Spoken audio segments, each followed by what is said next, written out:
Leadership / extreme ownership is probably one of the biggest traits I think any leader should really have.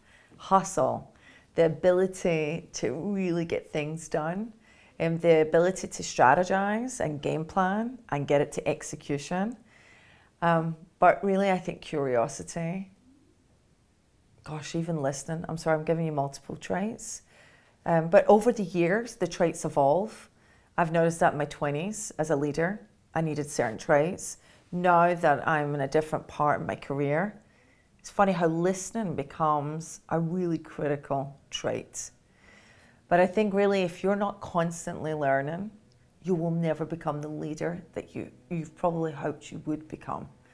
So I would say that those are kind of traits I would look for, and I would tell, people in my team. I don't think they differ by gender. I think you need to show up as yourself. And if you're hungry and ambitious, I don't think it really varies if you're a male or female.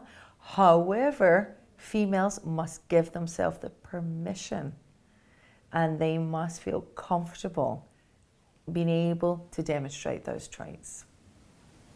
Amazing. And in light of your leadership journey and your current role, what's the most important piece of advice that you would give to your younger self?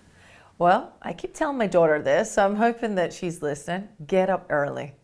And I even wrote it on my whiteboard in my kitchen before I left. I was like, if you want to outperform your competition, you got to out-train your competition. And she's like, what does that mean? And I was like, well, get up early. And you think about Kobe Bryant, he'd be waking up at 3 a.m. training by 4, and he would have an extra training session every day, and it accumulates. So this concept that you get up early, you prepare for the day, you meditate, you journal, you learn, you read. And by the time you hit the office, whatever time that is, virtually or in person, you've already probably done 4 hours of work before anyone else. So at 5 o'clock, I'm there reading. And most people aren't really starting until 9 o'clock.